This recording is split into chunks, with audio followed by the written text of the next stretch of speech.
Everyone, मुझे उम्मीद है कि आप सभी अच्छे हैं और मैं हूं Roshni from Learno Hub, the free learning platform, जहां पर आप कुछ भी कभी भी कहीं से भी पढ़ सकते हैं absolutely for free at learnerhub.com।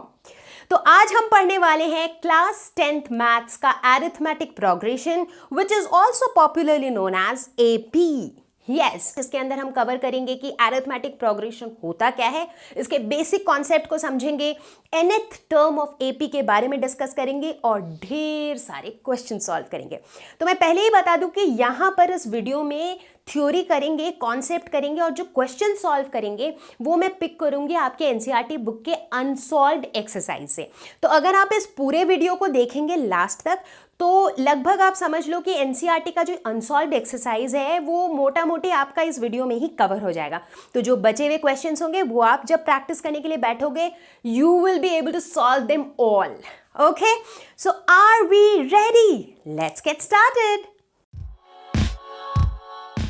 तो अरिथमेटिक प्रोग्रेशन में हम क्या पढ़ने वाले हैं? नाम तो बड़ा भारी भरकम सा है, अरिथमेटिक प्रोग्रेशन, जैसे कि पता नहीं क्या पढ़ने वाले हैं, बट कॉन्सेप्ट है बहुत ही सिंपल, सीधा साधा सा। और मैं ये भी बता दूं लेसन के शुरू होने से पहले ही कि एग्जाम पर्सपेक्टिव से काफ़ी इंपॉर्टेंट है। नॉर्मली ये ट्रेंड पाया गया है कि हर साल इस लेसन से 2 क्वेश्चन आते हैं, एक शॉर्ट आंसर क्वेश्चन मतलब 1 या 2 नंबर का और दूसरा 3 या 4 नंबर का, राइट। तो कुल मिला के 5-6 नंबर के क्वेश्चंस इस चैप्टर से आते हैं और इस चैप्टर में ज़्यादा कुछ नहीं करना है, 2 कॉन्सेप्ट्स हैं जो समझना है एंड यू आर डन। ठीक है, तो अरिथमेटिक प्रोग्रेशन जो है इट इज़ अबाउट कह सकते हो कि पिगी बैंक की बचत के बारे में पढ़ेंगे हम। पिगी बैंक की बचत, मुझे याद आया जब मैं छोटी थी तो एक पिगी बैंक था मेरे पास। तो मेरे पापा मुझे कुछ पैसे दिया करते थे, मतलब कुछ पैसे मतलब महीने के 100 रुपये टाइप्स पिगी बैंक में डालने के लिए। और ऐसी डील हुई थी पापा के और मेरे बीच में कि हर महीने वो जो पैसे हैं वो थोड़े बढ़ जाएंगे। तो अगर पहले महीने मुझे 100 रुपये मिलेंगे तो अगले महीने 10 रुपये एक्स्ट्रा मिलेंगे, यानी कि 110 मिलेंगे। उसके अगले महीने 10 रुपये और एक्स्ट्रा, यानी कि 120। उसके अगले महीने 130, फिर 140, ऐसे करते करते हर महीने मुझे 10 रुपये एक्स्ट्रा मिलेंगे। ठीक है, अब पिगी बैंक में तो मैं डालती चली जा रही थी, पर जब साल खत्म होता था तो टाइम आता था पिगी बैंक को फोड़ने का और ये देखने का कि कितने पैसे बने, राइट। तो अब अगर एक ऐसे सिनेरियो में मैं पूछूं कि अगर मैं इसी पैटर्न से पिगी बैंक में पैसे डालती जा रही हूं, पहले महीने 100, फिर 110, फिर 120, फिर 130, और मैं अगर पूछूं कि भाई 3 साल के बाद कितने पैसे हो जाएंगे, अब बैठ के ये सारे पैसे जोड़ना कुड बी टीडियस, राइट। तो इसीलिए क्यों ना हम कुछ शॉर्टकट अपनाएं, और वहीं पे आता है ये अरिथमेटिक प्रोग्रेशन का कॉन्सेप्ट। तो ऐसे केस में हम क्या देखते हैं कि हमारे पास एक लिस्ट ऑफ नंबर्स हैं जहां पर एक पैटर्न है, जहां पे यहाँ पे जैसे जो लिस्ट ऑफ नंबर्स है वो क्या है, 100, 110, 120, 130, 140, 150, एक पैटर्न है, राइट। क्या पैटर्न है? हर एक नंबर जो है अपने पिछले वाले नंबर से 10 ज़्यादा है, यानी कि हर नंबर पे मैं 10 ऐड कर रही हूं तो मुझे अगला नंबर मिल रहा है। तो ये मेरा पैटर्न है, राइट। तो इसी तरह के लिस्ट ऑफ नंबर्स के बारे में हम बात करेंगे अरिथमेटिक प्रोग्रेशन में। सुनैना को नई जॉब मिली है, उसे सैलरी ऑफर किया गया है 10,000 रुपीज पर मंथ, और उसे यह भी बता दिया गया है कि हर साल उसे 1,000 रुपये की इंक्रीमेंट मिलेगी। ठीक है, तो सुनैना ने जॉब ज्वाइन किया है इस साल 10,000 रुपये पर मंथ में। तो अगर मैं पूछूं कि आज से 17 साल बाद सुनैना की सैलरी कितनी होगी, राइट। तो हमारे पास फिर से एक इस तरह की लिस्ट बन जाएगी। कैसी लिस्ट? इस साल सैलरी कितनी है? 10,000। अगले साल कितनी होगी? 1,000 ज़्यादा, यानी कि 11,000। उसके अगले साल कितनी होगी? 1,000 और ज़्यादा, यानी कि 12,000, फिर 13,000, 14,000, 15,000। तो यहाँ पे भी एक पैटर्न है जहाँ पर हर 2 कंसेक्यूटिव नंबर के बीच का जो डिफरेंस है, यानी कि 1000, वो सेम है, राइट। और यही है हमारा एपी। तो मैथमेटिकली अगर हम अरिथमेटिक प्रोग्रेशन को डिफाइन करना चाहें तो हम कहेंगे कि ये एक ऐसा लिस्ट ऑफ नंबर है जहां पर हर दो कंसेक्यूटिव नंबर का जो डिफरेंस है that is constant, that is same. यानी कि जो हमारा मतलब पहला नंबर है उस पर हम कुछ ऐड करते हैं तो दूसरा मिलता है, फिर उस पर हम उतना ही ऐड करते हैं तो तीसरा मिलता है, फिर उसमें उतना ऐड करते हैं तो चौथा मिलता है। तो इस तरह की जो सीरीज होती है उसे हम कहते हैं अरिथमेटिक प्रोग्रेशन। ठीक है, शॉर्ट में कहते हैं एपी। कुछ टर्मिनोलॉजीज, अब इस लिस्ट के जो नंबर्स होते हैं इन्हें हम कहते हैं टर्म। जैसे कि जो पहला नंबर है उसे हम कहेंगे फर्स्ट टर्म, जो आखिरी नंबर है उसे हम कहेंगे लास्ट टर्म, कोई चौथा नंबर है तो हम कहेंगे फोर्थ टर्म। उसी तरह अगर हम कहें कि कोई nth पोजीशन पे नंबर है, कितने पोजीशन पे एग्जैक्टली पता नहीं, तो हम क्या कहेंगे nth टर्म एग्जैक्टली। ठीक है, क्लियर हो रहा है, हम बिल्कुल बेसिक से जा रहे हैं। और अभी अभी हमने बताया कि एपी में एक बहुत क्रिटिकल रोल कौन प्ले करता है, जो डिफरेंस होता है, क्योंकि वो डिफरेंस कांस्टेंट होना चाहिए। यानी कि पहला और दूसरे टर्म के बीच का जो डिफरेंस है उतना ही डिफरेंस होना चाहिए दूसरे और तीसरे टर्म के बीच में, उतना ही डिफरेंस होना चाहिए तीसरे और चौथे टर्म के बीच में, उतना ही डिफरेंस होना चाहिए चौथे और पांचवें टर्म के बीच में। और इस डिफरेंस को हम क्या कहते हैं, कॉमन डिफरेंस। इसे हम जनरली डिनोट करते हैं स्मॉल लेटर डी से। ठीक है, और इसे हम कैलकुलेट कैसे करते हैं, अगर हमारे पास एक सीरीज दी हुई है तो हम कहेंगे कि second term minus first term is common difference. और वेरीफाई करने के लिए आप ये देख सकते हैं कि second term minus first term is equal to third term minus second term is equal to fourth term minus third term and so on. तो एक एग्जाम्पल लेते हैं, मेरे पिगी बैंक वाला एग्जाम्पल लेते हैं। तो उसकी जो सीरीज हमारी थी, जो लिस्ट थी, वो कैसी थी, 100, 110, 120, 130, 140 एंड सो ऑन। तो यहाँ हमारा फर्स्ट टर्म क्या है, 100। यहाँ हमारा कॉमन डिफरेंस क्या है, 10, क्योंकि हर दो टर्म के बीच का जो डिफरेंस है दैट इज 10 एंड वो जो डिफरेंस है that is constant through out the series. ठीक है, तो यहाँ पर कॉमन डिफरेंस हो गया 10। कॉमन डिफरेंस जो है ये पॉजिटिव भी हो सकता है, नेगेटिव भी हो सकता है और जीरो भी हो सकता है। ठीक है, तो अगर हमारे पास एक ऐसी लिस्ट हो जिसमें पहला टर्म मेरा 100 है, उसके बाद का नेक्स्ट टर्म मेरा 80 है, फिर अगला टर्म 60 है, अगला टर्म 40 है, अगला टर्म 20 है, तो ऐसे केस में क्या हो रहा है, घटते जा रहे हैं नंबर्स। कितने घटते जा रहे हैं, 20 घटते जा रहे हैं। तो यहाँ अगर हम कॉमन डिफरेंस निकालना चाहें तो कैसे निकालेंगे, second term minus first term, यानी कि 80 माइनस 100 कितना, -20। तो यहाँ पर कॉमन डिफरेंस नेगेटिव है। ठीक है, तो कुल मिला के किसी भी अरिथमेटिक प्रोग्रेशन या फिर एपी का जो जनरल फॉर्म होता है वो क्या होता है, a plus d, a plus 2d, a plus 3d, a plus 4d and so on, जहां पर d हमारा कॉमन डिफरेंस है और a हमारा फर्स्ट टर्म है। कई बार आपके आगे इस तरह की सिचुएशन आ सकती है कि आपको एक लिस्ट ऑफ नंबर्स दी हुई है और आपको पूछा जाएगा कि क्या ये एपी है। अब कोई भी लिस्ट ऑफ नंबर्स एपी है या नहीं, ये बताने के लिए कॉमन डिफरेंस बहुत बड़ा रोल प्ले करता है। तो आपको पहले देखना है कि इस एपी का फर्स्ट टर्म क्या है और इस एपी का कॉमन डिफरेंस क्या है। अगर हर दो टर्म के बीच का डिफरेंस सेम है, वही सेम नंबर है, यानी कि कॉमन डिफरेंस है, यानी कि वो जो लिस्ट दी हुई है वो एपी है। अब एपी दो तरह के होते हैं, एक होता है फाइनाइट एपी, एक होता है इनफाइनाइट एपी। इनफाइनाइट मतलब जो इनडेफिनेट पीरियड ऑफ टाइम के लिए चलते रहता है, राइट। तो फाइनाइट एपी मतलब एक ऐसा एपी जिसका एक फिक्स्ड लास्ट टर्म हो। जैसे कि फिर से मेरे पिगी बैंक का एग्जाम्पल लेते हैं।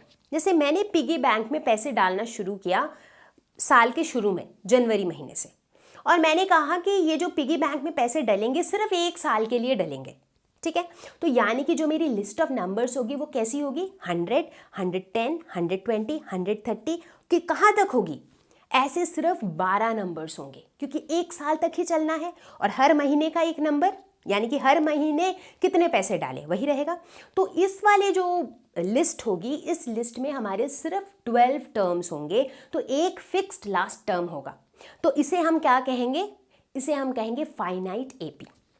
लेकिन अगर ऐसा हुआ कि मैं ये जो पिगी बैंक में डालने का सिलसिला है ये चलाती रहूं हमेशा के लिए, उस केस में मेरा कोई फाइनाइट लास्ट टर्म नहीं है, वो इन्फिनिटी तक चलते जा रहा है, राइट, हमें पता नहीं कब तक चलेगा, तो वो हो जाएगा इनफाइनाइट एपी। तो कई बार आपको जब इसकी रिप्रेजेंटेशन की मैं बात करूं तो काफ़ी आपको ऐसी सीरीज दिखेगी जो इस तरह से स्टार्ट होगी 2 4 6 8 कॉमा देके फिर dot dot dot dot, last में कोई नंबर लिखा हुआ नहीं रहेगा, तो वो क्या है, वो है इनफाइनाइट एपी। और कुछ ऐसे सीरीज होंगे जो स्टार्ट तो इसी तरह से होंगे 2 4 6 8 और डॉट डॉट डॉट डॉट के बाद लास्ट में एक टर्म होगा 20 या 40 या 50, यानी कि ये फाइनाइट एपी है। क्लियर? तो ये था हमारे एरिथमेटिक प्रोग्रेशन का बिल्कुल बेसिक लेवल की, मतलब ये होता क्या है। अगर इतना समझ में आया है तो अभी फटाफट पेन पेपर लेके रेडी हो जाओ, हम कुछ बहुत बेसिक क्वेश्चंस ट्राई करने वाले हैं जो आपके टेक्स्ट बुक के अनसॉल्व्ड एक्सरसाइजेस में भी है। तो मेरे साथ साथ आपको भी करना है सॉल्व, और अगर आपने सॉल्व कर लिया तो समझ लो कि बेसिक कॉन्सेप्ट तो भैया क्लियर है। ठीक है, let's get started. Question number 1, AP और नॉट एन एपी। तो सिनेरियो को देखते हैं और फिर बताते हैं कि ये एक अरिथमेटिक प्रोग्रेशन है या नहीं। The taxi fare after each kilometre when the fare is ₹15 for the first kilometre and ₹8 for each additional kilometre. So ये हमारा गिवन सिनेरियो है। इस सिनेरियो के हिसाब से टैक्सी फेयर जो है, एक बेस फेयर जिसे हम कहते हैं, वो है ₹15। ठीक है, तो ₹15 है फॉर द फर्स्ट किलोमीटर। तो पहला 1 किलोमीटर के लिए है ₹15। ठीक है, 2 किलोमीटर्स के लिए कितना होगा, 15 + 8। 3 किलोमीटर्स के लिए कितना होगा, 15 + 8 + 8।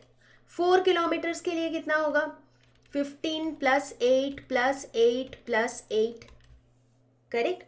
तो अगर हम इसका एक बनाते हैं सीरीज इस तरीके से 15 + 8 15 + 8 + 8 15 + 8 + 8 + 8, तो इस तरह से हम क्या देखते हैं कि हर दूसरे टर्म के बीच में 8 का डिफरेंस है।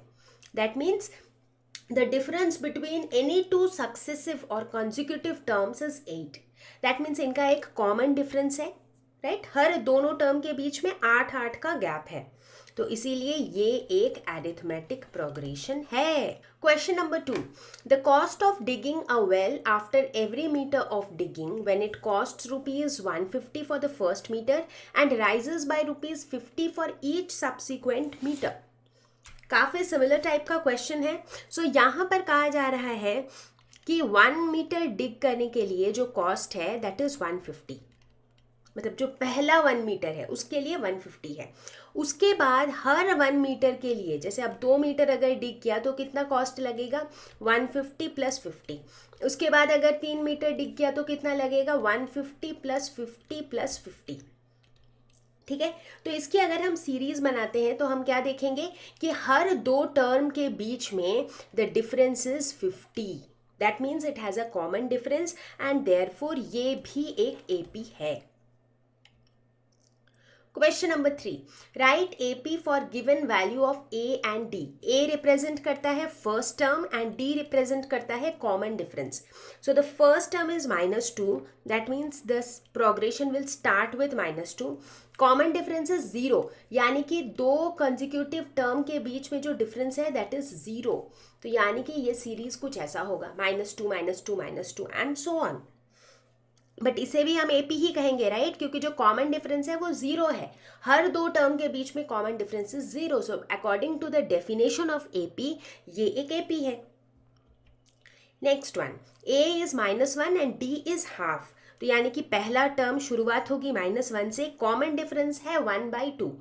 कॉमन डिफरेंस का फंडा ये है कि जब भी हमें कॉमन डिफरेंस निकालना हो ना तो हम क्या करते हैं, second term minus first term. ठीक है, उसी तरह third term minus second term, उसी तरह fourth term minus third term, और इन सब के डिफरेंस का जो वैल्यू है वो सेम होना चाहिए।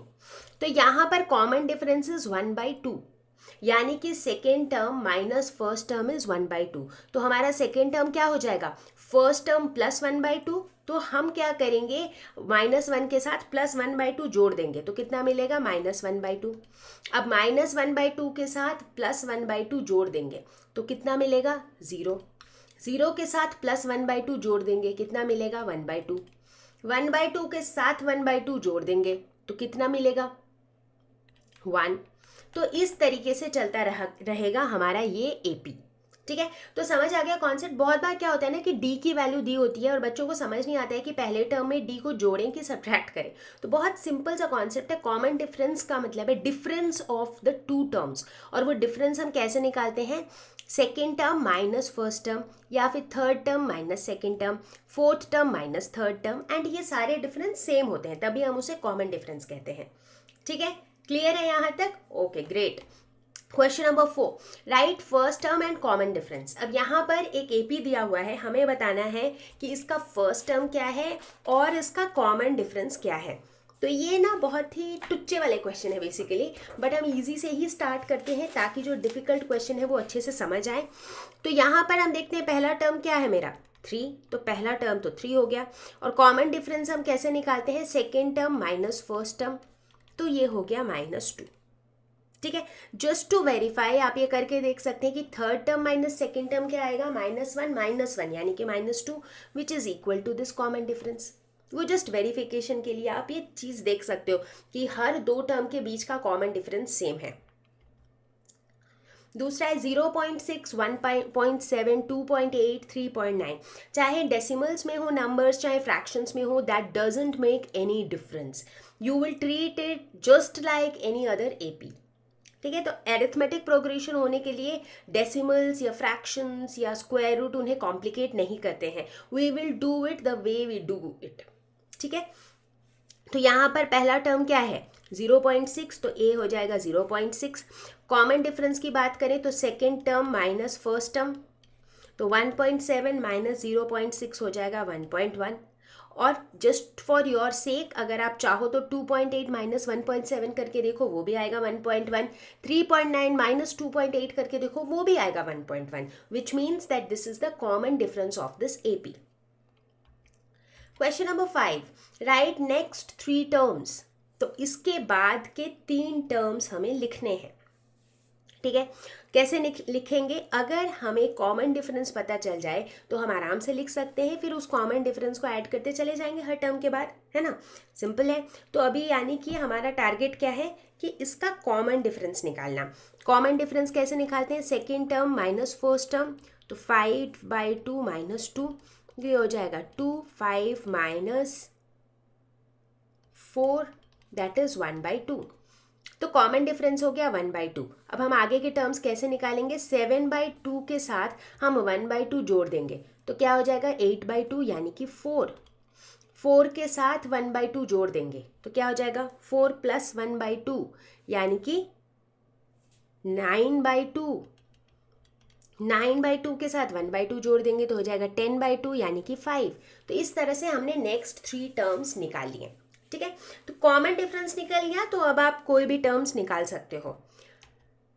एक और ट्राई करते हैं, 3 plus √2, 3 plus 2 √2, 3 plus 3 √2 and so on. ठीक है, तो यहाँ पर भी पहले कॉमन डिफरेंस निकालना होगा। तो कॉमन डिफरेंस हम कैसे निकालेंगे, second term minus first term, ये second term minus first term, 3 cancel हो जाएगा तो ये हो जाएगा √2। ठीक है, वेरीफाई करने के लिए देख सकते हो कि third term minus second term अगर आप करते हो तो उस केस में आपको क्या मिलेगा, 2√2 माइनस √2 विच इज़ 1√2। तो यानी कि कॉमन डिफरेंस जो है वो सेम है, तो ये एक एपी है। डी निकल गया। अब इसके आगे के टर्म्स निकालने के लिए क्या करेंगे, हम इसके साथ √2 और ऐड कर देंगे। सो 3 प्लस 3 √2 प्लस √2 क्या हो जाएगा 3 प्लस 4 √2। इसके साथ अगर प्लस √2 कर देंगे तो क्या हो जाएगा, इसमें भी प्लस √2 ऐड कर देंगे तो क्या हो जाएगा 3 प्लस 5 √2। इसमें फिर से प्लस √2 ऐड कर देंगे तो क्या हो जाएगा 3 प्लस 6 √2। तो इस तरीके से हम आगे के 3 टर्म्स निकाल लिए। एक और एग्जाम्पल लेते हैं, √3, √6, √9, √12 एंड सो ऑन। तो ये जो है इस केस में सबसे पहले क्या करना पड़ेगा, कॉमन डिफरेंस निकालना पड़ेगा। तो कॉमन डिफरेंस हमारा क्या हो जाएगा, √6 माइनस √3। वेरिफिकेशन के लिए चेक करते हैं कि भाई थर्ड और सेकेंड टर्म का कॉमन डिफरेंस भी सेम है कि नहीं। वो हो जाएगा √9 माइनस √6, बट √9 माइनस √6 और √6 माइनस √3 तो सेम नहीं है, यानी कि यहाँ पर दो कंसेक्यूटिव टर्म्स के बीच का जो डिफरेंस है वो कांस्टेंट नहीं है, and therefore this is not an AP, ये एपी है ही नहीं। अब चूंकि एपी नहीं है तो फिर हम अगले 3 टर्म्स भी नहीं निकाल सकेंगे, correct, with this logic of AP. तो ये तो हमारा हो गया गड़बड़। वो हो तो बेसिक्स तो क्लियर हो गया। अब आ रहे हैं एक बहुत ही इंपॉर्टेंट टॉपिक पे, जहाँ से एग्जाम्स में काफ़ी क्वेश्चंस आते हैं। कई बार क्वेश्चंस को एग्जामिनर एकदम ट्विस्टेड बना के, कॉम्प्लिकेटेड बना के भी पूछते हैं, लेकिन कॉन्सेप्ट इतना सिंपल है कि हम तो सब सॉल्व कर लेते हैं, राइट। और ये टॉपिक है nth term of an AP. यानी कि अगर मेरे पास एक एपी दिया हुआ है, एक अरिथमेटिक प्रोग्रेशन दिया हुआ है, और मैं अगर आपसे कहूँ कि यार मुझे ना इस एपी का 50th टर्म जानना है, भाई 50th टर्म जानना मजाक थोड़ी है। अब 50वें टर्म तक बैठ के लिखती थोड़ी रहूंगी कि 50वां टर्म क्या होगा। लेकिन अभी मैं आपको एक ऐसा फॉर्मूला बताने वाली हूं जो हमने ऑलरेडी डिराइव किया हुआ है इस यही बेसिक कॉन्सेप्ट्स के बेस पे, और इस फॉर्मूले से 50th टर्म क्या, आपको 500th टर्म भी चाहिए होगा तो वो भी हम निकाल देंगे फटाक से, ठीक है। तो अगर हमें किसी भी अरिथमेटिक प्रोग्रेशन का पहला टर्म और कॉमन डिफरेंस पता है, और अगर हमें ये पता है कि कितने नंबर का टर्म निकालना है, मतलब 5वां टर्म निकालना है या 15वां टर्म निकालना है या 20th टर्म निकालना है, अगर वो पता है तो हम निकाल सकते हैं nth टर्म ऑफ एपी। कैसे? nth टर्म ऑफ एपी को हम रिप्रेजेंट करते हैं an से, जहां पे n हम सबस्क्रिप्ट की तरह लिखते हैं। तो an is equal to a plus n minus 1 into D. तो ये एक फॉर्मूला हमने डिराइव किया है based on the basic concepts. तो मैं यहाँ पे फॉर्मूले के डेरिवेशन पे नहीं जा रही हूँ, because we just want to see its application, हम इसे यूज़ कैसे करते हैं, राइट। तो हम फॉर्मूले के डेरिवेशन वगैरह पे नहीं जा रहे हैं यहाँ पे। तो इस फॉर्मूले के हेल्प से हम कोई भी nth टर्म निकाल सकते हैं। इनफैक्ट उस एपी का कोई भी जनरल टर्म हम निकाल सकते हैं, ठीक है। तो इस फॉर्मूले में अगर आप n की वैल्यू 1 डाल दोगे तो वो उस एपी का पहला टर्म होगा, n की वैल्यू 2 डाल दोगे तो उस एपी का दूसरा टर्म होगा, second term. n is equal to 3 will indicate the third term, 4 fourth term and so on, ठीक है। So this is often called the general term of an AP. So this one is a very important concept, and I think बहुत ज़रूरी है कि हम कुछ time spend करें और इस कॉन्सेप्ट के ऊपर हम काफ़ी सारे क्वेश्चन सॉल्व करें। कई बार आपको इससे वर्ड प्रॉब्लम्स भी आते हैं, तो हम हर वैरायटी के क्वेश्चन अभी सॉल्व करने वाले हैं। तो पेन और पेपर तो हाथ में ही है ना सबके, तो चलो लास्ट तक देखना, सारे क्वेश्चन देखना, और उसके बाद जो बचे हुए क्वेश्चन है वो NCERT से प्रैक्टिस भी करना, ठीक है। Let's get started. Question number 1. Find the 30th term of the AP 10, 7, 4... अब 30th हो या 20th, अब तो हमें कोई टेंशन ही नहीं है, क्योंकि हमें पता है कि nth टर्म कैसे निकालते हैं। तो कैसे निकालते हैं हम nth term? nth term of AP निकलता है a plus n minus 1 into D, इससे, ठीक है। तो यहाँ पर a यानी कि फर्स्ट टर्म क्या है, 10, n यानी कि कौन से वाले टर्म की हम बात कर रहे हैं, राइट। जिस तरह यहाँ पे हम कह रहे हैं nth टर्म, तो यहाँ पर कौन से टर्म की हम बात कर रहे हैं, 30th, तो इसीलिए n की वैल्यू हो जाएगी 30। और d कॉमन डिफरेंस क्या हो जाएगा, second term minus first term, यानी कि 7 माइनस 10 दैट इज -3, 4 माइनस 7 भी -3, ठीक है। तो सारी वैल्यूज हमें पता है, बस इन्हें पुट करने की देरी है। तो 10 plus n minus 1 into D, ठीक है। तो ये हो जाएगा 10 प्लस 29 इंटू -3, तो ये हो जाएगा -77। तो ये हो जाएगा हमारा nth टर्म। आगे बढ़ते हैं, अगला क्वेश्चन देखते हैं। Find the missing terms in AP. ये मज़ेदार है। 2 है, बीच वाला को गायब कर दिया है, उसके बाद 26 है, तो अगर मान लेते हैं कि ये एक ऐसा एपी है जिसमें ये 3 ही टर्म्स हैं, मान क्या लेते हैं ऐसा ही है, राइट, ये एक ऐसा एपी है जिसमें 3 टर्म्स हैं, पहला है 2, आखिरी है 26 और बीच वाला हमको पता नहीं है। तो हमें क्या पता है, एरिथमेटिक प्रोग्रेशन यानी कि एपी के कॉन्सेप्ट के हिसाब से हमें क्या पता है, मान लेते हैं कि ये वाला टर्म है x, मान लेते हैं, तो हमें क्या पता है कि x माइनस 2 जो होगा वो किसके बराबर होगा, 26 माइनस एक्स के बराबर होगा, क्योंकि ये क्या है, ये कॉमन डिफरेंस है। तो second term minus first term जो है will be equal to third term minus second term. तो इससे हम क्या कह सकते हैं कि x, दोनों x को अगर एक तरफ करें, ये बेसिकली एक लीनियर इक्वेशन है इन वन वेरिएबल, तो सिर्फ इक्वेशन को सॉल्व करना है। ये हो जाएगा 26 प्लस 2, तो हम कह सकते हैं कि 2x इज इक्वल टू 28 या फिर x इज इक्वल टू 14। तो यानी कि ये जो बीच वाला हमारा टर्म है, मिसिंग टर्म हो जाएगा 14। ठीक है, सिंपल था। एक और ट्राई करते हैं इसी टाइप का। पहला टर्म गायब, दूसरा टर्म 13, तीसरा टर्म गायब, चौथा टर्म 3। तो एक टर्म है, एक गायब है। तो यहाँ भी सबसे पहले हम एज्यूम कर लेते हैं कि लेट अस सपोज ये टर्म x है और ये टर्म y है। ठीक है, हमें क्या पता है, 13 minus x, second term minus first term will be equal to third term minus second term will be equal to fourth term minus third term. ठीक है, क्योंकि ये सारी चीज़ें क्या है, ये सारी चीज़ें कॉमन डिफरेंस है। ठीक है, तो अब हम क्या करेंगे, एक एक इक्वेशन लेंगे। तो सबसे पहले हम इस पार्ट को लेते हैं, क्योंकि इसमें हम देख रहे हैं कि एक ही वेरिएबल है, तो इन्हें हम सॉल्व आसानी से कर सकेंगे, राइट। तो y को अगर हम एक तरफ ले आते हैं तो हो जाएगा 2y, इस 13 को इधर ले जाएंगे तो 13 प्लस 3 यानी कि 16। तो हम कह सकते हैं कि y इज इक्वल टू 8। तो y की वैल्यू निकल गई। अब एक बार y की वैल्यू निकल गई तो अब हम फोकस करेंगे इस वाले पार्ट पे। ठीक है, अब इस पे फोकस करेंगे तो 13 minus x is equal to y minus 13। तो यानी कि x क्या हो जाएगा, 13 प्लस 13 माइनस 8 यानी कि 26 माइनस 8 यानी कि 18। तो x की वैल्यू होगी 18 और y की वैल्यू होगी 8, और इस तरह से कंप्लीट हो जाएगा हमारा AP। Question number 3, which term of the AP 3, 8, 13, 18 is 78। तो देखो यहाँ पर जो क्वेश्चन है ना, इसमें हमसे डायरेक्टली ये नहीं पूछा जा रहा है कि इस AP का nth टर्म निकालो, हमें बताया जा रहा है इस AP का nth टर्म दिया हुआ है, आपको बताना है कि ये जो टर्म है ये कितने नंबर वाला टर्म है, मतलब ये 5th टर्म है, 10th टर्म है, 12th टर्म है, कितने नंबर वाला टर्म है। ठीक है, हमें क्या पता है कि कोई भी AP का जो nth टर्म होता है वो क्या होता है, a plus n minus 1 into D, और यहाँ पर एक nth टर्म दिया हुआ है जो कि 78 है, और हमें निकालना क्या है, हमें n की वैल्यू निकालनी है। ठीक है, पहला टर्म क्या है 3, तो a की जगह हम लिख देंगे 3, n तो हमें पता नहीं है। कॉमन डिफरेंस क्या है, second term minus first term यानी कि 8 minus 3 that is 5 is equal to 78। तो अब हमारे पास एक सिंपल सा इक्वेशन है जिसे सॉल्व करना है।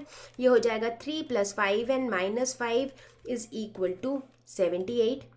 5n is equal to 78 plus 5 minus 3, तो n हो जाएगा 78 प्लस 5 यानी कि 83 माइनस 3, तो हो जाएगा 80 divided by 5।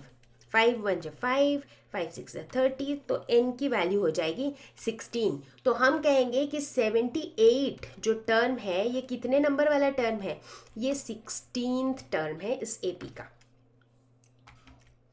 Question number 4, find the number of terms in AP। अब हमारे पास एक AP दिया हुआ है जिसका फर्स्ट टर्म है 7, लास्ट टर्म है 205, कॉमन डिफरेंस हम निकाल लेंगे। हमें निकालना है कि इस AP में कितने टर्म्स हैं, यानी कि n की वैल्यू निकालनी है। ठीक है, तो हम क्या कह सकते हैं कि मान लेते हैं कि जो nth टर्म है, चूंकि यहाँ पे जो लास्ट टर्म है वो 205 है, तो बेसिकली वो भी कोई nth टर्म ही तो है। तो अगर इस AP में 10 टर्म है, इन दैट केस 205 मेरा 10th टर्म होगा। अगर इस AP में 22 टर्म है तो 205 मेरा 22वां टर्म होगा, राइट। तो मान लेते हैं कि इस AP में n टर्म्स है, तो 205 जो है ये मेरा nth टर्म होगा। nth टर्म हम कैसे निकालते हैं, a plus n minus 1 into D.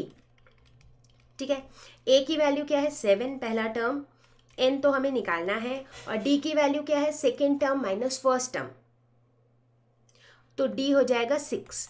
This is equal to 205, तो ये हो जाएगा 7 + 6n - 6 इज इक्वल टू 205, तो इसे हम कह सकते हैं 6n + 1 is equal to 205, 6n is equal to 205 - 1 यानी कि 204, तो n हो जाएगा 204/6, 6 3 = 18 और 6 4 = 24, तो n की वैल्यू हो जाएगी 34। तो इसका मतलब इस पर्टिकुलर एरिथमेटिक प्रोग्रेशन में कुल मिला के 34 यानी कि 34 टर्म्स हैं। आप देख रहे होंगे कि छोटे छोटे से क्वेश्चंस हैं, बट चैप्टर इंपॉर्टेंट है। बोर्ड के एग्जाम के पर्सपेक्टिव से 1-2 क्वेश्चन आ जाते हैं, कॉन्सेप्ट समझ आ जाएगा तो इसके क्वेश्चन कभी नहीं छूटेंगे। Question number 5, check whether -150 is a term of the AP और नॉट। तो देखो nth टर्म को लेकर के कितने क्वेश्चंस घुमा के आ सकते हैं। एक आ सकता है फाइंड nth टर्म, एक आ सकता है कि nth टर्म दिया हुआ है, बताओ ये कितने नंबर का टर्म है। एक आ सकता है कि एक टर्म दिया हुआ है, आपको बताना है कि ये इस एपी का कोई टर्म होगा भी कि नहीं। ठीक है, तो अगर ये -150 जो है, अगर ये इस एपी का कोई टर्म होगा, इसका मतलब वो इस एपी का कोई nth टर्म ही होगा, राइट। अगर इसका टर्म होगा तो ऑब्वियसली वो या तो 5th term, 6th term, 20th term, मतलब कोई nth टर्म ही तो होगा, है ना। तो क्या करते हैं, हम मान लेते हैं कि लेट अस सपोज कि ये -150 जो है ये इस एपी का nth टर्म है। ठीक है, तो अगर हमें n की एक वैल्यू मिल जाती है, ठीक है, जो हमें बता दे कि भाई ठीक है ये इतने नंबर वाला टर्म है, इसका मतलब है ये इस एपी का टर्म हो सकता है।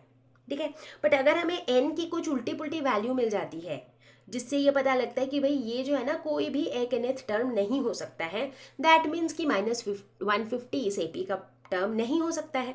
निकाल के देखते हैं, तो an को हम लिख सकते हैं a + n - 1 × d, this is equal to -150। a यानी कि पहला टर्म जो कि है 11, n तो हमें नहीं पता है, और d क्या होगा 8 - 11, second term minus first term, ये हो जाएगा -3, this is equal to minus, तो इसको अगर हम आगे कैलकुलेट करें तो ये हो जाएगा +-3n + 3 इज इक्वल टू -150। ठीक है, तो यहाँ पे हो गया -3n इज इक्वल टू -150 - 3 - 11, तो ये हो जाएगा -3n इज इक्वल टू -153, तो 163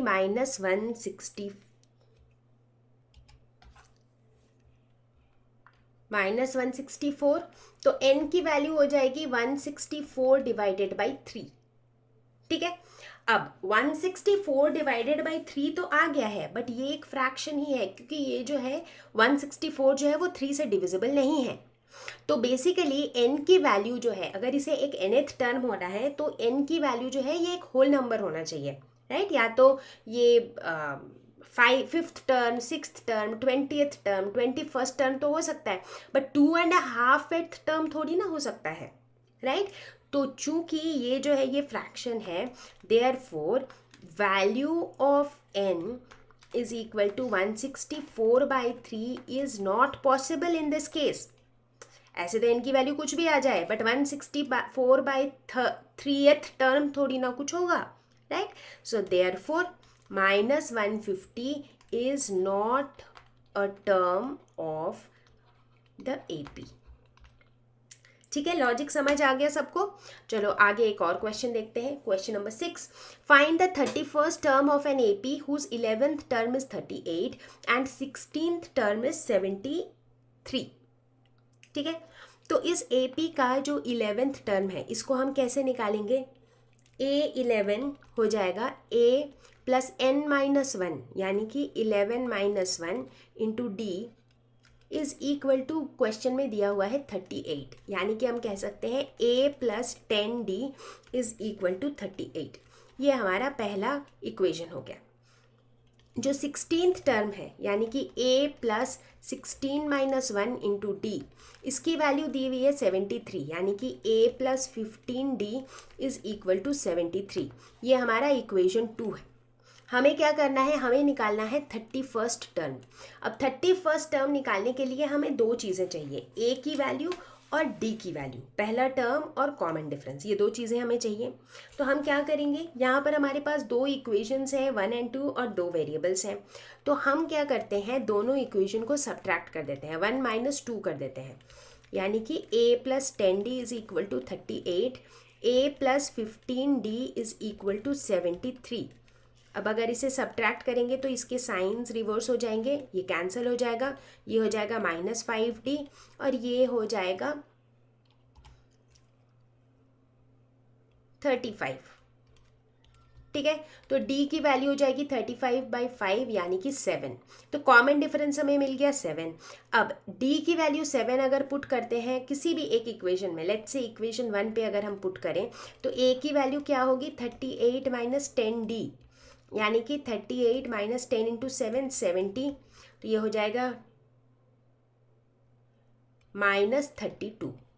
तो a और d की वैल्यू तो हमें मिल गई, तो एक बार ये वैल्यूज़ मिल गई तो अब हम आराम से 31st टर्म निकाल सकते हैं। ये हो जाएगा a plus n-1 into D. तो a की वैल्यू है -32, 31 माइनस 1 हो जाएगा 30 इंटू डी है 7, तो ये हो जाएगा -32 प्लस 210 यानी कि 178। तो ये हो जाएगा हमारा 31st term. Question number 7, how many 3-digit numbers are divisible by 7। ठीक है, अब यहाँ पर आप सोच रहे होगे कि यार यहाँ पे तो कोई भी एपी दिया हुआ ही नहीं है, कोई सीरीज है ही नहीं, तो किसको मतलब ये यहाँ पर ऐसा क्वेश्चन क्यों है? क्योंकि इसे हम एपी के कॉन्सेप्ट के हेल्प से सॉल्व कर सकते हैं। कैसे? 3-digit नंबर जो 7 से डिविजिबल है, क्या हम सोच सकते हैं कि कौन सा पहला 3-digit नंबर है? पहला 3-digit नंबर है 100।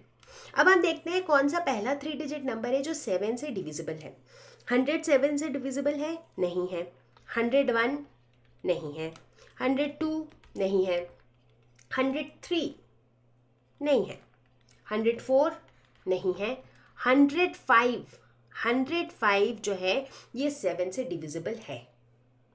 ठीक है, तो यानी कि 105 जो है ये पहला 3-digit नंबर है जो 7 से डिविजिबल है।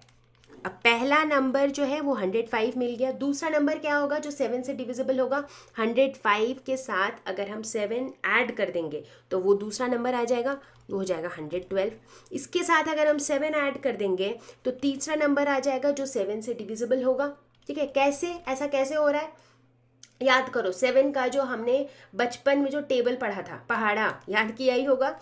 1 इंटू 7 7, 2 इंटू 7 14, 7 1 ज़ा 7, 7 2 ज़ा 14, 7 3 ज़ा 21। इसका मतलब क्या होता था? 7 इंटू 1 मतलब अगर हमारे पास 7 चीज़ें हैं एक ही बार, मतलब 7 बॉल का एक सेट है एक ही बार, तो वो हो गया 7। ठीक है, अब जहाँ वही 7 बॉल का जो सेट है वो 2 बार होगा तो टोटल कितने हो जाएंगे? 14। तो हम बेसिकली क्या कर रहे हैं? 7 और 7 को ऐड कर रहे हैं। अब अगर हम 7 को जो है 3 बार ऐड करें, ये 1 2 3 बार अगर हम 7 को ऐड करें तो इसका मतलब हम क्या करते हैं? 7 इंटू 3। तो बेसिकली 7 इंटू 2 का मतलब है 7 प्लस 7, 7 इंटू 3 का मतलब है 7 प्लस 7 प्लस 7। तो बहुत बेसिक चीज़ें हैं, राइट? तो हम 7 को कितनी बार ऐड कर रहे हैं? 3 बार, यानी कि 7 इंटू 3। उसी तरह अगर हम कहेंगे 4 इंटू 7, यानी कि हम 7 को 4 बार ऐड कर रहे हैं, राइट? तो ये होता है 28। तो इस लॉजिक के साथ अगर 105 7 से डिविजिबल है तो जो अगला नंबर 7 से डिविजिबल होगा वो क्या होगा? कोई भी ऐसा नंबर जिसमें हम और 7 जोड़ देंगे। जैसे यहाँ पे 7 जो है 7 से डिविजिबल था, फिर हमने 7 जोड़ दिया बन गया 14, फिर हमने 7 और जोड़ दिया बन गया 21, फिर हमने 7 और जोड़ दिया बन गया 28। उसी लॉजिक के साथ हम इस सीरीज़ को भी लिख सकते हैं। बट चूंकि इस क्वेश्चन में सिर्फ 3-digit नंबर के बारे में पूछा गया है तो हमें ये भी देखना होगा कि कौन सा लार्जेस्ट 3-digit नंबर है that is divisible by 7। Forget about 7, largest 3-digit number क्या है? 999। क्या ये 7 से डिविजिबल है? नहीं है। 998, 997, 996, 995, 994। अब आपको देखना है कि इनमें से 7 से डिविजिबल कौन सा वाला है? ये वाला है। तो यानी कि ये लार्जेस्ट 3 डिजिट नंबर है जो 7 से डिविजिबल है। तो हमारा जो लास्ट नंबर होगा वो हो जाएगा 994। अब ये क्या बन गया, ये बन गया एक एपी, क्योंकि यहाँ पे कॉमन डिफरेंस है 7, हर दो टर्म के बीच में डिफरेंस है 7, तो ये एक एपी है।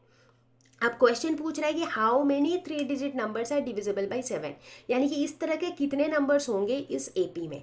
तो हमें n की वैल्यू निकालनी है। लास्ट टर्म 994 है, तो हम मान लेते हैं कि ये जो 994 है ये हमारा nth टर्म है, यानी कि a plus n minus 1 into D जो है दैट इज़ 994। a की वैल्यू क्या है, पहला term is 105 plus n minus 1 into D is 7 is equal to 994। ठीक है, तो अगर हम इसको फर्दर सॉल्व करें तो ये हो जाएगा 7n minus 7 is equal to 994 minus 105। तो ये हो जाएगा 7n is equal to 889 plus 7, तो n हो जाएगा 896 डिवाइडेड बाई 7, 7 1 ज़ा 7, 7 2 ज़ा 14, 7 8 ज़ा 56, तो n की वैल्यू हो जाएगी 128, यानी कि टोटल 128 यानी कि 128 ऐसे 3 डिजिट नंबर्स होंगे जो 7 से डिविजिबल हैं। Question number 8, how many multiples of 4 lie between 10 and 250। तो ये भी कुछ उसी पैटर्न का क्वेश्चन है जैसा हमने पिछला वाला किया था। तो हमें निकालना है मल्टीपल्स ऑफ 4 जो 10 और 250 के बीच में रहे। तो 10 के बाद सबसे नियरेस्ट मल्टीपल 4 का क्या होगा, 12, 4 3 ज़ा 12, राइट। उसके बाद क्या होगा, 4 4 ज़ा 16, 4 5 ज़ा 20, 4 6 ज़ा 24, इस तरह से चलते रहेगा। और 250 के, तो अब देखना यह है कि 250 से पहले कौन सा वो नंबर है जो 4 का मल्टीपल है। तो अब 250 के जस्ट पहले आता है 249 जो कि 4 का मल्टीपल नहीं है। उससे पहले आता है 248 और 248 जो है वो 4 का मल्टीपल है। तो यानी कि ये बना हमारा अरिथमेटिक प्रोग्रेशन जहाँ पे हर कंसेक्यूटिव टर्म्स के बीच का जो कॉमन डिफरेंस है वो है 4। ठीक है, अब हमें निकालना है कि कितने ऐसे मल्टीपल्स होंगे, यानी कि n की वैल्यू निकालनी है। तो 248 ये हमारा एक nth टर्म ही है, तो हम कह सकते हैं कि nth टर्म है 248, तो nth टर्म को हम लिख सकते हैं a plus n minus 1 into D is equal to 248। a है पहला टर्म यानी कि 12 plus n minus 1 into D है 4, दिस इज इक्वल टू 248। तो ये हो जाएगा 4n minus 4 is equal to 248 minus 12। तो फिर 4n हो जाएगा 248 माइनस 12 हो गया 236 प्लस 4, तो n हो जाएगा 240 डिवाइडेड बाई 4। तो n की वैल्यू आ जाएगी 60, यानी कि 60 multiples of 4 exist between 10 and 250। ठीक है, आगे बढ़ते हैं। Question number 9, for what value of n are the nth terms of two APs 63, 65, 67 dot dot dot and 3, 10, 17 dot dot dot equal। तो यहाँ पर हमारे पास दो अलग अलग AP दिए हुए हैं, दोनों का एक ऐसा nth टर्म निकालना है जो सेम हो। मतलब इसका nth टर्म, इस AP के लिए अगर हम एक an निकालते हैं और इस AP के लिए अगर हम एक an निकालते हैं तो ये दोनों जो है ये आपस में बराबर हों।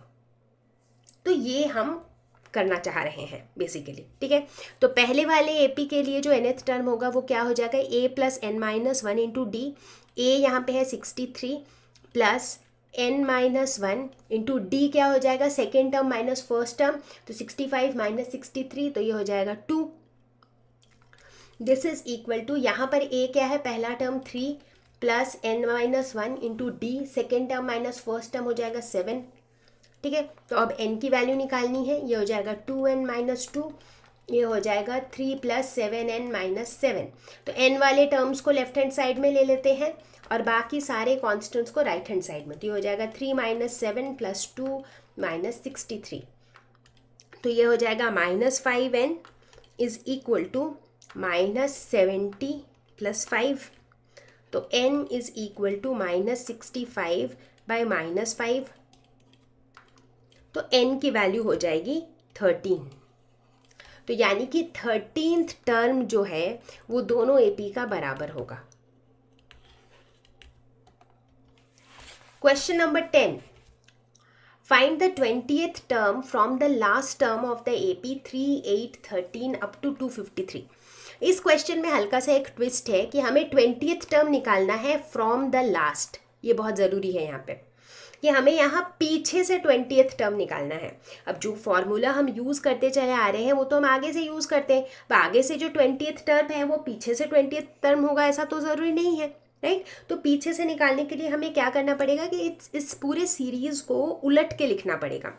तो हमें सबसे पहले क्या करना पड़ेगा, इस एपी को रिवर्स करना पड़ेगा, यानी कि इसको पीछे से लिखेंगे। तो पहला टर्म हो जाएगा 253, अगला क्या होगा देखना पड़ेगा। पहले कॉमन डिफरेंस देखते हैं क्या है। तो कॉमन डिफरेंस कितना है, second term minus first term, यानी कि कॉमन डिफरेंस है 5, ठीक है ना। अब चूंकि हम पीछे से लिख रहे हैं, जब हम आगे से लिखते हैं तो क्या करते हैं, हर एक टर्म के साथ 5 ऐड कर देते हैं, 5 ऐड कर देते हैं, तो हमारा दूसरा टर्म बन जाता है। अब हम पीछे से लिख रहे हैं तो हम क्या करेंगे, हर टर्म में 5 सब्ट्रैक्ट कर देंगे, तो उसके पहले वाला टर्म बन जाएगा, राइट। तो 253 माइनस 5 करेंगे तो क्या हो जाएगा 248, 248 में माइनस 5 करेंगे तो हम क्योंकि हम पीछे से लिख रहे हैं, ठीक है ना। 248 में माइनस 5 करेंगे तो बन जाएगा 243, और इस तरीके से चलते चलते शुरुआत की तरफ आ जाएगा 8 और 3, 13, 8, 3। तो ऐसे हमने इसको रिवर्स कर दिया, क्योंकि अगर हम शुरू से लेके लास्ट तक जाते तो हर एक टर्म में 5-5 ऐड करते चले जाते और वैसे हमारा एपी बनता, ठीक है। तो अब ये जो उल्टा हुआ एपी है, इसका पहला टर्म क्या हो गया 253, इसका कॉमन डिफरेंस क्या हो गया, second term minus first term, यानी कि -5, ठीक है। तो अब हम निकाल सकते हैं 20th टर्म। 20th टर्म हो जाएगा a प्लस n-1, यानी कि 20 - 1 इंटू डी। तो ये हो जाएगा 253 प्लस 19, ये माइनस हो जाएगा 19 into 5, so this is equal to 158। तो मतलब पीछे से 20th टर्म होगा 158। तो इस तरह का क्वेश्चन रहे तो हमको क्या करना है, पूरे एपी को रिवर्स कर देना है। तो इस क्वेश्चन में जो कॉमनली मिस्टेक होती है वो होती है ये कॉमन डिफरेंस को निकालने में, ठीक है। तो कॉमन डिफरेंस को लॉजिकली समझो, राइट। तो अगर कॉमन डिफरेंस हमारा 5 है, इसका मतलब शुरू से लास्ट की तरफ लिखेंगे तो हर टर्म में हम +5 करते चले जाएंगे, ठीक है। लेकिन जब लास्ट से सामने की तरफ आ रहे हैं तो हम -5 करते चले जाएंगे, राइट। और उस तरीके से हम बड़ी ही आसानी से इसे सॉल्व कर सकते हैं। Question number 11, the sum of the 4th and 8th terms of an AP is 24 and the sum of the 6th and 10th terms is 44. Find the first 3 terms of the AP, ठीक है। तो सबसे पहले देखते हैं कि पहला relation 4th and 8th term का सम है 24। एपी का 4th टर्म क्या हो जाएगा, मतलब A4 प्लस A8 जो है दैट इज 24, और sum of the 6th term and 10th term is 44। ये हमारे गिवन कंडीशन है। 4th टर्म हम कैसे निकालते हैं, A प्लस n-1, यानी कि 4 - 1 इंटू डी। 8th टर्म कैसे निकालेंगे, A प्लस n-1, यानी कि 8 - 1 that is 7D is equal to 24। तो इसको हम क्या लिख सकते हैं, 2A plus 10D is equal to 24। तो अगर हम 2 को कॉमन ले लें तो ये हो जाएगा A plus 5D is equal to 12, ठीक है। ये हमारा पहला इक्वेशन। ठीक उसी तरह इसको भी थोड़ा सिंप्लीफाई करते हैं। A प्लस n-1 यानी कि 5D plus A plus n-1 that is 9D is equal to 44। ये हो जाएगा 2A plus 14D is equal to 44। 2 common ले लेंगे, ये हो जाएगा A plus 7D is equal to 22। ये हो गया इक्वेशन 2। अब इन दोनों इक्वेशंस को सॉल्व करके हम A और D की वैल्यू निकाल सकते हैं। एक बार A और D निकल गया तो अब हम AP के पहले 3 टर्म्स आराम से निकाल सकते हैं। तो हम क्या करेंगे, 1 और 2 को सब्ट्रैक्ट कर देंगे। तो ये है हमारा इक्वेशन 1 और ये है हमारा इक्वेशन 2। जब इन्हें सब्ट्रैक्ट करेंगे तो इनके साइन रिवर्स हो जाएंगे, A कैंसिल हो जाएगा, ये हो जाएगा -2D, ये हो जाएगा -10, तो फिर D हो जाएगा 5, ठीक है। तो कॉमन डिफरेंस की वैल्यू हो गई 5। अब हम a की वैल्यू निकाल सकते हैं। इक्वेशन 1 से a की वैल्यू हो जाएगी 12 माइनस 5d, यानी कि 12 माइनस 5 इंटू 5, तो 12 माइनस 25 दैट इज -13। तो a की वैल्यू हो जाएगी -13 और d की वैल्यू हो जाएगी 5। अब ये दोनों निकल गया तो हम AP बना सकते हैं। पहला टर्म हमारा है -13, दूसरा टर्म क्या हो जाएगा -13 प्लस 5 यानी कि -8, उसके बाद -8 प्लस 5 यानी कि -3, उसके बाद -3 प्लस 5 यानी कि +2। तो इस तरीके से हम AP बना सकते हैं। तो अब हम देख सकते हैं कि इसका अगर हम कॉमन डिफरेंस निकालें तो second term minus first term that is -8 plus 13 which is +5, और वही हमने निकाला था। तो ये बन जाएगा हमारा AP। Ramkali saved ₹5 in the first week of a year and then increased her weekly savings by ₹1.75. If in nth week her weekly savings become ₹20.75, find n. तो रामकली ने जो सेविंग शुरू की थी वो कितने से की थी? 5 रुपीज़ से फर्स्ट वीक में। उसके बाद हर वीक उसकी सेविंग बढ़ती गई बाई ₹1.75, यानी कि इसके अगले वीक हो गया 5 प्लस 1.75, उसके अगले वीक हो गया 5 प्लस 1.75 प्लस 1.75, उसके अगले वीक और एक और 1.75 ऐड हो गया और ऐसे होते चला गया। ठीक है, nth वीक में उसकी सेविंग हो गई ₹20.75, यानी कि जो इस AP का जो nth टर्म है वो है 20.75। तो हमें n की वैल्यू निकालनी है। तो यहाँ पर हमें साफ साफ दिख रहा है कि पहला टर्म जो है वो है 5 और जो कॉमन डिफरेंस है दैट इज़ 1.75। ठीक है, therefore an is equal to a plus n minus 1 into D. तो an की जगह हम लिख सकते हैं 20.75, a की जगह लिख सकते हैं 5 plus n minus 1 into D that is 1.75। अब आप इसको खुद ही कैलकुलेट कर सकते हो। अब लीनियर इक्वेशंस तो सॉल्व करना आपको आ ही गया होगा, है ना। तो इसको खुद ही सॉल्व करके आप n की वैल्यू आराम से निकाल सकते हो। पिगी बैंक का एग्जाम्पल लेते हैं, ये मेरा फेवरेट एग्जाम्पल है। मान लेते हैं कि मेरा एक पिगी बैंक है जिसमें मैं हर महीने पिछले महीने से 10 रुपये ज़्यादा जमा करती हूँ। तो पहले महीने मैंने 100 रुपये जमा किए, अगले महीने 110, उसके अगले महीने 120, उसके अगले महीने 130 एंड सो ऑन। ठीक है, तो अगर मैं आपसे पूछती हूँ कि मुझे ये बताओ कि अभी से एग्जैक्टली 1 साल बाद जो महीना आएगा उस महीने में मुझे कितने पैसे डालने पड़ेंगे, अगर ये मैं एक क्वेश्चन पूछूं आपसे, तो उसका मतलब है आपको क्या निकालना है? इसका मतलब है आपको इस AP का nth टर्म निकालना है। क्यों? क्योंकि ये जो नंबर्स इस AP में हैं ये शो कर रहे हैं कि हर महीने हम पिगी बैंक में कितने पैसे डाल रहे हैं। 100 रुपये पहले महीने में डाल रहे हैं, 110 रुपये दूसरे महीने में डाल रहे हैं, 120 रुपये तीसरे महीने में डाल रहे हैं, राइट। तो जब मैं कहूँगी कि 1 साल के बाद जो महीना आएगा यानी कि 12th मंथ पे मैं कितने पैसे डालूंगी, तो मैं बेसिकली nth टर्म निकालूंगी।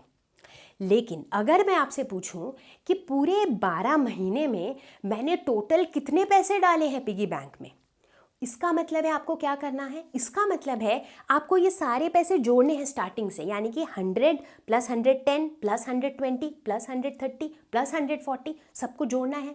यार ये तो बड़ा टीडियस टास्क है, इतना कौन जोड़ेगा, है ना।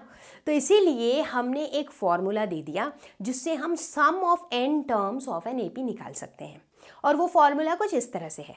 सम ऑफ n टर्म्स को हम रिप्रेजेंट करते हैं SN से, जहाँ पे n एक सबस्क्रिप्ट की तरह यूज होता है, and this is equal to n/2 into 2a plus n-1 into d।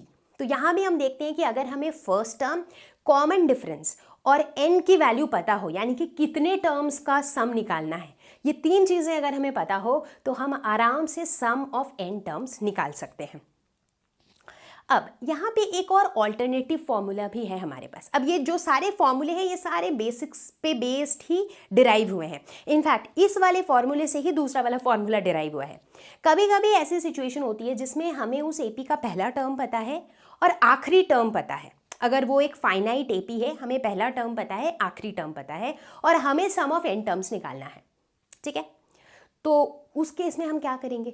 तो ऐसे केस में हम ऑल्टरनेटिवली ये फॉर्मूला भी यूज कर सकते हैं कि sum of n terms is equal to n/2 into a plus l, जहाँ पे a फर्स्ट टर्म है और l लास्ट टर्म है उस AP का। अब देखना ये है कि किस तरह से ये सम ऑफ n टर्म्स वाले कॉन्सेप्ट पे बेस्ड कितने पैटर्न के क्वेश्चन आपसे पूछे जा सकते हैं। फॉर्मूला यही है। तो बेसिकली आपने देखा होगा कि पूरे अरिथमेटिक प्रोग्रेशन के लेसन में दो ही फॉर्मूले हैं, एक है nth टर्म, एक है sum of n terms. But इनके बेसिस पे भी कई बार वर्ड प्रॉब्लम्स पूछे जाते हैं जिनमें बच्चों को समझ नहीं आता है कि यहाँ पे AP कैसा बनेगा, तो वो AP ही नहीं बना पाते हैं, इसकी वजह से वो सॉल्व नहीं कर पाते हैं। तो हम ऐसी कोई गलती नहीं करेंगे, इसीलिए हम ढेर सारे क्वेश्चन सॉल्व करेंगे, एक दो नहीं, खूब सारे क्वेश्चन सॉल्व करेंगे। और एक बार ये सारे क्वेश्चंस को आप देखोगे, इसीलिए मैं बार बार कह रही हूँ कि वीडियो को बिल्कुल लास्ट तक देखो, क्योंकि हम बहुत सारे क्वेश्चन सॉल्व करेंगे। सबको देख लोगे तो आपके टेक्स्ट बुक में जितने भी क्वेश्चंस हैं ना, वो सारे आप खुद से अटेम्प्ट कर पाओगे। और अगर बाई चांस कहीं अटक भी गए तो आप हमसे पूछ सकते हो, ठीक है? तो पेन और पेपर लेके रेडी हो जाओ and we are going to solve some questions now. Question number 1, find the sum of the following APs। एक सिंपल सा AP दिया हुआ है, कितने टर्म्स हैं वो भी बताया हुआ है, हमें सिर्फ सम निकालना है, ठीक है? तो हमने अभी अभी क्या देखा था कि sum of an AP, sum of n terms हम कैसे निकालते हैं? n/2 into 2a plus n-1 into d। बस वही तीन वैल्यूज पता होनी चाहिए, पहला टर्म, कॉमन डिफरेंस और नंबर ऑफ टर्म्स। अगर ये पता है तो हम बस ये वैल्यूज फॉर्मूले में डालेंगे और सम निकालेंगे, ठीक है? तो यहाँ पर पहला टर्म क्या है? -37। कॉमन डिफरेंस क्या है? Second term minus first term, that is -33 minus of -37 यानी कि +37। तो कॉमन डिफरेंस है 4 और n की वैल्यू है 12। तो ये सारे वैल्यूज डाल देते हैं, 12/2 into 2 into -37 plus n-1 into d। तो ये 2 6 12 हो जाएगा। जब हम इसे कैलकुलेट करेंगे तो हमें मिलेगा -180। तो कैलकुलेशंस आप खुद से भी कर सकते हो, उससे आपकी एक राउंड प्रैक्टिस भी हो जाएगी। Question number 2, the first term of an AP is 5, the last term is 45 and the sum is 400। Find the number of terms and the common difference. तो इस क्वेश्चन में हमारे पास फर्स्ट टर्म दिया हुआ है 5, लास्ट टर्म जिसे हम denote करते हैं L से वो दिया हुआ है 45 और जो सम है वो दिया हुआ है 400। ये सारी चीज़ें हमारे पास दी हुई हैं और हमें क्या निकालना है? नंबर ऑफ टर्म्स भी निकालना है और कॉमन डिफरेंस भी निकालना है। ये दो चीज़ें निकालनी है, ठीक है? तो यहाँ पर जो है हम ये सम का जो नॉर्मली हम फॉर्मूला अप्लाई करते हैं n/2 into 2a plus n-1 into d, वो अप्लाई नहीं करेंगे क्योंकि यहाँ पर हमें ना तो n पता है और ना ही d पता है, राइट? तो फिर कौन सा वाला फॉर्मूला अप्लाई करेंगे? जो लास्ट टर्म वाला फॉर्मूला है, यानी कि Sn is equal to n/2 into a plus l, इसको लगाएंगे हम। अब Sn की वैल्यू है 400, n तो हमें पता नहीं है, निकालना है। a और l ये दोनों ही हमें पता है, तो अब हम आसानी से निकाल सकते हैं। ये हो जाएगा 400 is equal to n/2 into 50, तो 2 इंटू 25 हो गया, तो n हो गया 400 डिवाइडेड बाई 25 यानी कि 16। तो n की वैल्यू हो गई 16। अब हमें d निकालना है। d निकालने के लिए हम क्या करेंगे? चूंकि ये लास्ट टर्म दिया हुआ है l इज इक्वल टू 45, तो l बेसिकली है क्या? कोई भी एक nth टर्म ही है इस AP का, राइट? तो nth टर्म को हम क्या लिखते हैं? a plus n-1 into d। अब ये nth टर्म क्या है? 45। a क्या है? 5। n क्या है? 16, क्योंकि ये 16th टर्म है, राइट? टोटल 16 टर्म्स हैं इस AP के, तो जो आखिरी टर्म होगा वो 16th टर्म होगा, राइट? तो 16 माइनस 1 इंटू d, तो 45 माइनस 5 हो जाएगा 40 इज इक्वल टू 15d। तो d इज इक्वल टू 40/15। तो कॉमन डिफरेंस हो जाएगा 8/3। आगे बढ़ते हैं, देखते हैं question number 3। Show that A1, A2 up to AN form an AP where AN is defined as below। तो यहाँ पर ये AN जो है ये हम ऐसे लिखेंगे, सबस्क्रिप्ट में लिखाएगा n, ठीक है? तो अगर AN जो है वो 3 + 4n से डिफाइंड है, तो क्या ये जो सीरीज है ये एक अरिथमेटिक प्रोग्रेशन होगा? करके देखते हैं। तो अगर AN 3 + 4n है तो A1 क्या होगा? पहला टर्म हो जाएगा 3 + 4 इंटू 1 यानी कि 7। दूसरा टर्म क्या हो जाएगा? 3 + 4 इंटू 2 यानी कि 11। तीसरा टर्म क्या होगा? 3 प्लस 4 इंटू 3 यानी कि 15। ठीक है, तो हमारे जो टर्म्स होंगे वो ऐसे होंगे 7, 11, 15। तो अगर हम इनके कॉमन डिफरेंस को देखें तो क्या है, second term minus first term 4, फिर third term minus second term 4, तो यानी कि कॉमन डिफरेंस 4 है, तो यानी कि ये एक AP बनाएगा। ठीक है, तो इस तरीके से पता चलेगा हमें। एक और एग्जाम्पल है an is equal to 9 minus 5n। तो इस केस में a1 अगर हम निकालें तो हो जाएगा 9 minus 5 into 1 which is 4। a2 अगर हम निकालें तो हो जाएगा 9 माइनस 5 इंटू 2 यानी कि -1। a3 अगर हम निकालें तो 9 माइनस 5 इंटू 3 तो हो जाएगा -6। तो इस तरह के इसके टर्म्स बनेंगे, 4 -1, इस तरह से 4 -1 -6 एक्सेट्रा। तो अगर इनका कॉमन डिफरेंस देखें तो second term minus first term हो जाएगा -5, third term minus second term हो जाएगा -5, तो यानी कि कॉमन डिफरेंस है -5, तो ये भी हमारा एक AP बनाएगा। Question number 4. If the sum of first n terms of an AP is 4n minus n square, what is first term? What is the sum of first two terms? What is second term? Similarly, find third, 10th and nth terms. इसमें तो बड़े सारे सवाल हैं, right? तो देखते हैं क्या है। बता रहा है कि Sn जो है वो है 4n माइनस n स्क्वायर। ठीक है, मतलब सम ऑफ n टर्म्स। अब अगर हम n की वैल्यू 1 डाल देते हैं तो क्या होगा, S1 यानी कि sum of one term, sum of the first term क्या हो जाएगा, 4 इंटू 1 माइनस 1 दैट इज 3। यानी कि ये 3 जो है ये एक्चुअली हमारा पहला टर्म है, right? Sum of first term मतलब it is the first term, right? तो हमारा फर्स्ट टर्म क्या हो जाएगा, 3। तो एक आंसर तो हमारा निकल गया। ठीक है, sum of the first two terms यानी कि n की वैल्यू 2 डाल देते हैं तो क्या हो जाएगा, S2 is equal to 4 into 2 minus 2 square. तो 8 माइनस 4 यानी कि 4। तो यानी कि sum of the first two terms क्या हो जाएगा, 4। एक और सवाल का हमने आंसर निकाल दिया। तीसरा सवाल है what is the second term. अब अगर पहला टर्म 3 है और पहला और दूसरा टर्म का सम जो है वो 4 है तो दूसरा टर्म क्या होगा, जाहिर सी बात है कि दूसरा टर्म 1 होगा, तभी तो पहला टर्म 3 है और दोनों का सम जो है वो 4 है। तो इसीलिए हम कह सकते हैं कि जो सेकेंड टर्म होगा वो क्या होगा, S2 minus S1 that is 4 minus 3 which is equal to 1। तो मतलब what is the second term, इसका आंसर हो जाएगा 1। Similarly find third, 10th and nth terms. अब कोई भी nth टर्म निकालने के लिए हमें A पता होना चाहिए, D पता होना चाहिए, राइट? तो A तो हमें पता है कि 3 है, D क्या है, second term minus first term यानी कि -2, और इनके हेल्प से हम कोई सा भी टर्म निकाल लेंगे। तो थर्ड टर्म निकालते हैं, थर्ड टर्म हो जाएगा A plus n minus 1 into d. A की वैल्यू है 3 प्लस 2 इंटू -2, तो ये हो जाएगा -1। तो हमारा थर्ड टर्म है -1। अब 10th टर्म निकालते हैं, ये हो जाएगा A plus n minus 1 into D. तो A है 3 प्लस 9 इंटू -2, तो -18 प्लस 3 यानी कि -15। ठीक है, ये हो जाएगा 10th टर्म।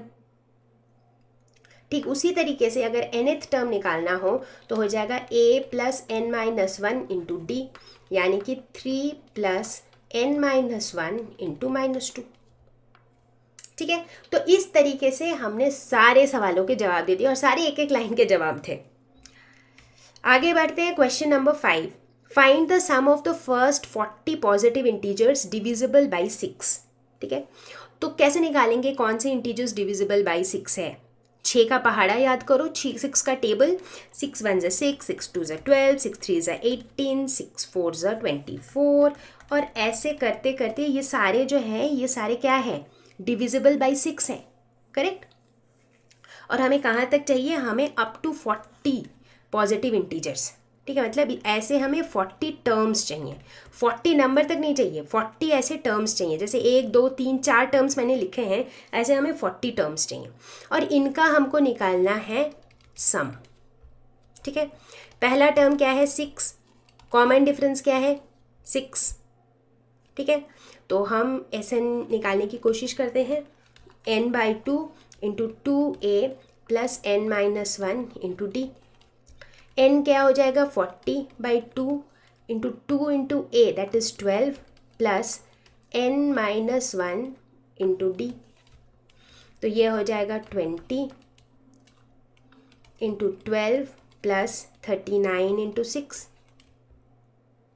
तो इसको जब आप कैलकुलेट करोगे तो ये आ जाएगा 4920। तो कैलकुलेशन आप खुद से कर लेना, ठीक है। मेन है कि आपको देखना है कि क्वेश्चन में दिया हुआ क्या है और निकालना क्या है। एक बार वो आपने सॉर्ट कर लिया तो मतलब इट इज़ डन, ठीक है।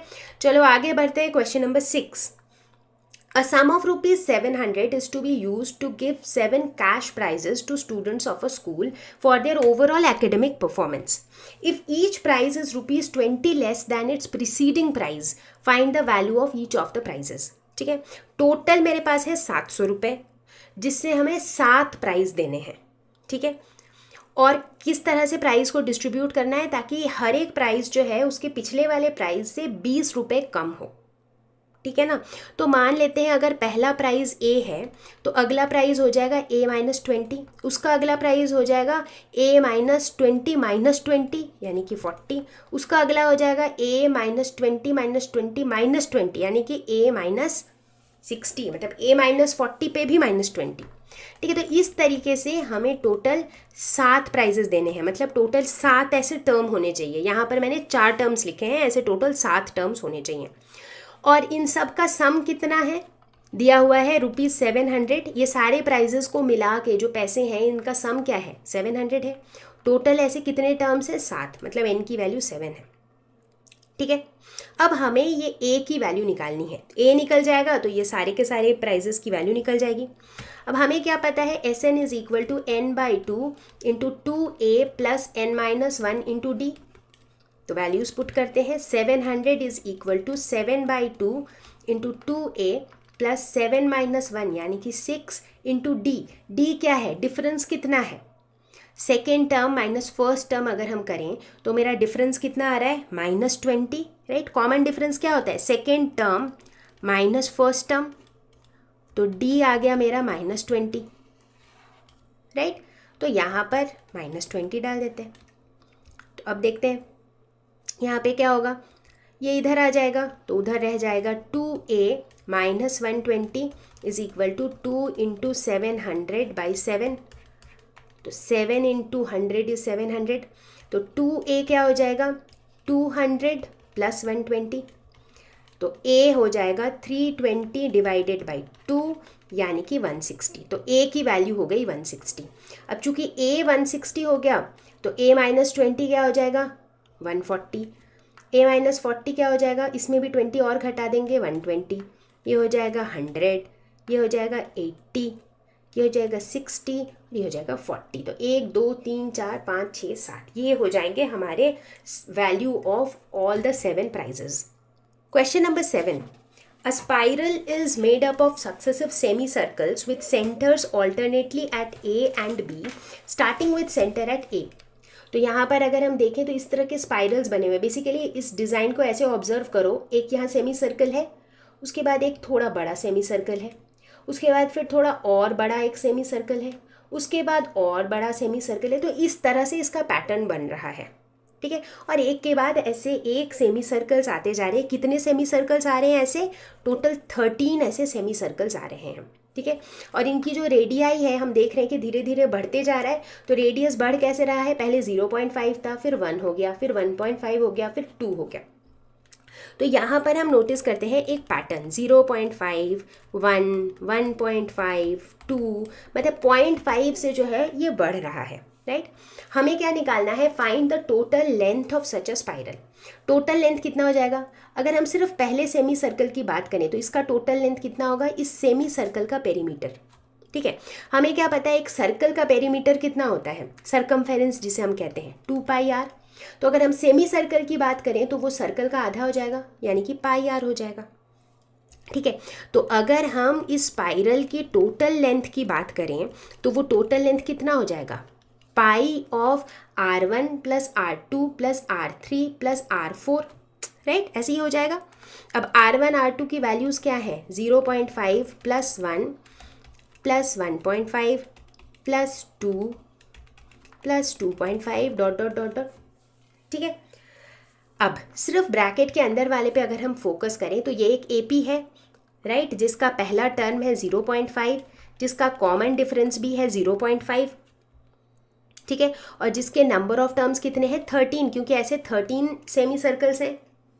तो हम ये अंदर वाले का जो सम है वो निकाल सकते हैं SN वाले फॉर्मूले से, जो कि हो जाएगा n/2 into 2 into A plus n-1 into D। ठीक है, तो ये कितना हो जाएगा, ये हो जाएगा 13/2 इंटू 1 प्लस 12 इंटू 0.5